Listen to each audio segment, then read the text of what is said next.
PaDaddy here, and as promised, we're going to start laying the groundwork before we go into the book of Revelation. And I think a little bit of background that might be good would be to take a look at some of the background information and the confusion in getting into the book of Revelation. How did it come about? What's the purpose of it? Why is there not like a book of Revelation in the Old Testament? And actually, there are several prophetic books in the Old Testament. And you know this, there have been all kinds of prophecies in the Old Testament. Some of the prophecies were provided through the lawgiver himself, Moses. Prophecy is just speaking forth the word of God, and sometimes it means something that's imminent, right, immediate in the future.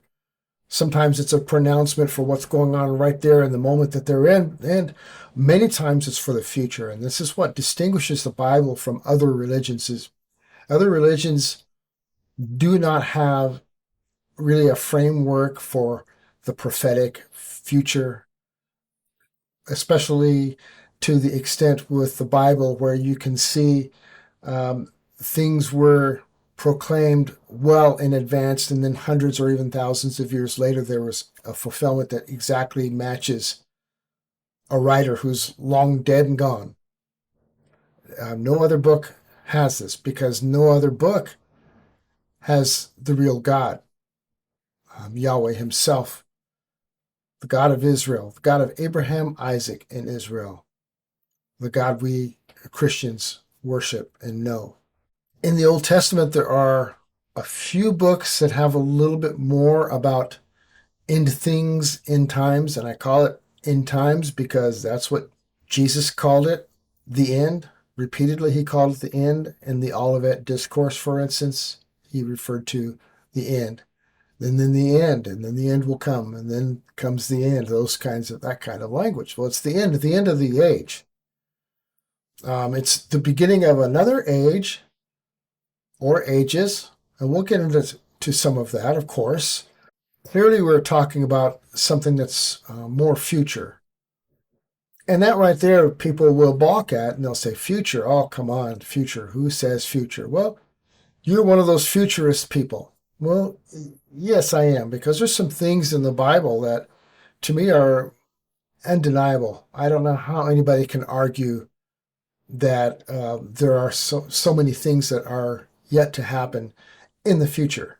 Some of those, for instance, in the very first chapters of Luke, when the angel Gabriel approached Mary and told Mary about her son, he described some things that did happen when Jesus was here, but he also mentioned some things like he will be sitting on the throne of David, and he'll rule from there. And guess what? The temple itself and where the throne was, it was all gone by the first century, before the end of the first century. And there hasn't been one since. There hasn't been a temple since. So this should tell us that, okay, something's changed that, and so it's got to be yet future. Jesus, in describing some things concerning the end, he describes some very specific things, like how he talks about the Great Tribulation in the Olivet Discourse in Matthew 24, and you've probably heard of the term, the Great Tribulation. The entire period, according to what Gabriel gave Daniel, is in a prophecy that was a 70 weeks prophecy, and this last week of years in this prophecy is a 7-year period. What Gabriel told him was that there was going to be some horrific things that come upon the world, and the prophecy is about his people, basically Israel. Jesus, in his Olivet Discourse, where he's teaching some of his disciples, was talking about that time. And he spoke about it as if it's still future. He says, so when you see this thing that is described by the prophet Daniel, that Daniel spoke of, then you need to know this. So when you see this, and it was while he was still walking on earth, that tells you that in those intervening years, Before then, it still hadn't happened. Some people will maintain that that time was about 70 AD. 70 AD is when Rome sacked Jerusalem, burned down the temple. A lot of horrific things happen. So people will swear up and down that that was it. That was the fulfillment of all that. And most of the book of Revelation happened then too. Fair enough. So we need to examine that. But then there's some wording in there that doesn't really quite fit historical context and biblical context. For instance, Jesus said of that time, he said, concerning that time, there will never have been anything worse that happened on the earth. It'll be the worst time ever, and nothing worse will ever happen after that. So the key in understanding that that couldn't be 70 AD is if 70 AD was that by any stretch of the imagination the worst thing to ever happen on earth before or since? Remember, since then, at a minimum, we've had 2 world wars. You might have had, some estimates might put it at over 1 million people died in Jerusalem, killed by the Romans in 70 AD. That might be a little bit too generous, whatever, but does either of those world wars, were they less than that? As I said, we had 2 world wars since then, so that tells me that if that time that Jesus speaks of is going to be the worst time ever that happens upon the earth, that we are still waiting for it. It wasn't 70 AD because we had 2 world wars. And if it's going to be the worst time ever on earth, there hasn't yet, in the time that we're in right now, that's been worse than both world wars. And the world wars weren't it. So that means we're still waiting. So there's some logic things, and logic is a valid hermeneutic, a valid way of interpreting the Bible, a valid way of understanding the Bible. There's no way that that time is come and gone. So there's some things like that that we look at that we have to consider. So there's a bunch of future events. Now, when Jesus was describing some of these things that were happening, he was talking to, very specifically on the Olivet Discourse, he was speaking to just 4 fishermen, Peter, James, John, and Andrew. We learn this in Mark chapter 13, which disciples were there. A lot of times paintings and artwork and things will portray it as Jesus like on this big hill or something, and he's speaking to a big massive crowd with a whole bunch of his disciples, his followers, sitting out there hanging on every word. Nope. No, it was after a very long day preaching in the temple, healing, debating with the priests. Pharisees were there.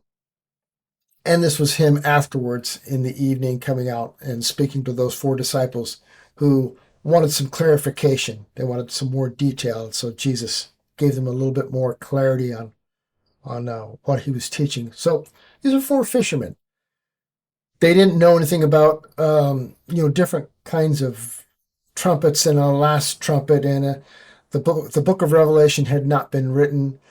Book of Revelation is the last book in the Bible, but it's also the last book that was written. And we know this, and there are some ways we can know this. And as we get into it, I will explain to you exactly what some of the ways are that we understand when the writing was for the book of Revelation. Some people will want to try to push the writing of the book of Revelation backwards a little bit in time and try to get it as close as possible to 70 AD so they could say, see, it was all about 70 AD stuff. And it won't work. For one thing, it's one of the things I just mentioned.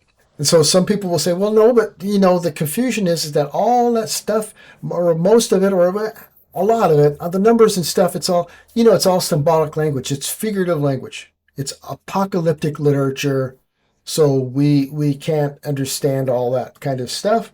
So the numbers don't always mean what the numbers say, and the meaning doesn't always mean what the numbers say. A lot of it's symbolic language. And God just kind of threw this out there as symbolic language to what? Try to confuse us? Or what? I will contend, I will fight to the end, There are some things in the Bible that are intentionally confounding, like the parables, when Jesus spoke the parables to some people. But then usually later he would pull the disciples aside and he'd give them clarity, give them the meaning of what the parable was. Sometimes Jesus intentionally obfuscated matters a little bit for his reasons, but then the text where it's recorded usually clears it up, or there are references in there that we can understand because it's the same language that's used maybe in the book of Exodus. So we find clarity and meaning elsewhere in the scripture, and that's the way we should approach scripture, is pull all the meaning in, which means for each and every one of us, reading the Bible and understanding it, getting intimate with the Bible, getting to know it very well as a dear and close friend, so that when something is mentioned, when a writer refers to something, we know that echo. It resonates with, at least we can say, wasn't there a verse in the Bible that talked about that or used similar language? And that's where you could use a tool like, better than Google, you could use an AI. And you could say, hey, where's that verse in the Old Testament that talks kind of about this? And that's where you use AI as a tool to do a really elaborate and search for you. I don't think I would rely on the AI particularly to offer clarity in the meaning and to try to interpret all that for you, but just as to find the passage and find other passages that might echo the same type of a thing or theme, then it's really great for that. Don't be afraid to use that. A lot of times people will fearmonger, find Satan in everything and a demon around every corner. That's not wrong in some respects, but some people can carry it too far. Look, it's a tool that we can use just as you would use a search engine, or you'd pick up a commentary from some other writer. It's just a man or sometimes a woman, and they make mistakes. People can make mistakes. Tools can make mistakes. Don't be intimidated by those things. They're just tools. Just keep them in perspective and always look at the matter, search out the matter, pray about it. Okay, that's one of the main things. So now getting into the book of Revelation and why it is the way it is and where it is because revelation or prophecy, revelation just means a revealing. Prophecy is progressive. Now, I'm not talking progressive as in like a form of liberalism or something like that, nothing political or progressive. We learn as we go.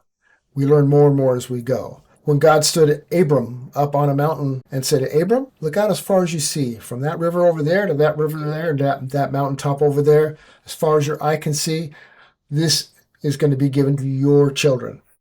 And Abram wasn't sure. Over time, God made another promise to Abram concerning his offspring and elaborated a little bit to Abraham when he was Abraham. And Abraham very carefully and respectfully said, how do I know that this is true, that you really mean this? Because remember, Moses hadn't written his books yet. I mean, this is in one of the books that Moses wrote down and recorded under inspiration of the Holy Spirit, directed him to write this. And so God recounted this in Moses' memory and helped him to remember events as they were passed on, and he wrote it down. He didn't have any written books, or he couldn't say, Abraham could not say, because the Bible tells me so, right? So what God did is God made a promise with Abraham, and it was a cultural type of promise that Abraham would have understood. So Abraham's sitting over here, and the Lord took a bunch of animals, and he cut them down the center, divided their parts up, and there were lots of blood and gore involved, I'm sure, and walked among the parts, made a promise, a covenant with Abraham that these things are going to happen just the way he said. When one person, one individual walks through the parts, this was the culture at the time, that meant it's a promise. You can't do anything to break it. I'm making a promise to you that this is going to happen. I'm going to do this. If both Abraham and the Lord were walking among the parts, then Abraham could have screwed up Abraham could have broken the promise himself, his side of the contract. It would have been a two-sided contract and agreement that both sides had to keep. God isn't going to break his side of the contract. When he makes a promise, he makes a promise. So Abraham was off to the side watching, and as the culture mandates, because the Lord, the angel of the Lord, which is probably a Christophany, pre-incarnate Christ, is walking among the parts, he's making a promise, a covenant, a binding covenant that cannot be broken with Abraham, concerning Abraham, the land, and his offspring. When we read in Galatians about irrevocable promises of God, an irrevocable contract, covenant, this is what it means. So we look for these things as we're reading the scriptures, and we know to drill them into whatever we are reading, for instance, in the book of Revelation. So we're going to bring with it things Jesus said in the Olivet Discourse, things Jesus told Abraham, things Jesus told Moses, things Jesus told Ezekiel, things Jesus told Daniel, and the so-called minor prophets, minor because they're small books, not because they're of lesser significance. It's all the Word of God. These are the things we bring with us when we go into a book, because it's all the same author, and he is not going to contradict himself. What happens is from the beginning, from Genesis, the Lord builds, and discloses more and more and more. So the book of Revelation is a revealing of Jesus Christ. It's the revelation of Jesus Christ in the end, and how he wraps up all of the plan of redemption through all history. He brings it all to that penultimate moment in Revelation, the revealing, the disclosure of Jesus Christ. That's what Apocalypsis means. It's what apocalyptic language is. It's not obfuscation.